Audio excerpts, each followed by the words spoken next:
விழுப்புரம் மாவட்ட பெருந்திட்ட வளாகத்தில் உள்ள சிறுவர் பூங்காவில் 15வது மத்திய நிதிக்குழு மானியம் 2025-2026 திட்டத்தின் கீழ் கூடுதல் நடைபாதை மற்றும் சிறுவர்கள் விளையாட்டு உபகரணங்கள் அமைக்கும் பணியினை மாவட்ட ஆட்சியர் ஷேக் அப்துல் ரஹ்மான், விழுப்புரம் சட்டமன்ற உறுப்பினர் டாக்டர் லக்ஷ்மணன் முன்னிலையில் இன்று துவக்கி வைத்தார். மாவட்ட ஆட்சியர் தெரிவிக்கையில், விழுப்புரம் பெருந்திட்ட வளாகத்தில் பொதுமக்கள் மற்றும் வயதானவர்கள் காலை மற்றும் மாலை நேரங்களில் நடைபயிற்சி மேற்கொள்ளும் வகையில் நடைபாதையுடன் கூடிய சிறுவர் பூங்கா அமைக்கப்பட்டுள்ளது.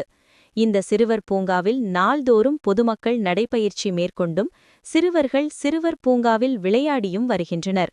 மேலும் சிறுவர் பூங்காவில் அரசு போட்டித் தேர்வுக்கு தயாராகி வருபவர்களுக்கு அமர்ந்து படிக்கும் வகையில் 4 ஒட்டுக்குடில் அமைக்கப்பட்டுள்ளது.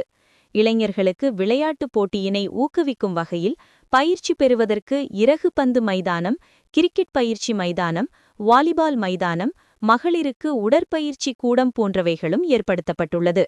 அந்த வகையில் இன்றைய தினம் சிறுவர் பூங்காவில் 15வது மத்திய நிதிக்குழு மானியம் 2025-2026 திட்டத்தின் கீழ் ரூபாய் 56.50 லட்சம் மதிப்பீட்டில் கூடுதல் நடைபாதை மற்றும் சிறுவர்கள் விளையாட்டு உபகரணங்கள் அமைக்கும் பணியினை துவக்கி வைக்கப்பட்டுள்ளது.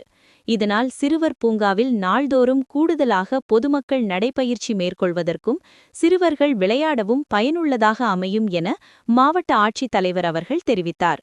இந்நிகழ்ச்சியில் நகர்மன்ற தலைவர் தமிழ்ச்செல்வி பிரபு, நகராட்சி ஆணையர் ஸ்ரீபிரியா, உதவி பொறியியலாளர் கௌதம் உட்பட பலர் கலந்து கொண்டனர்.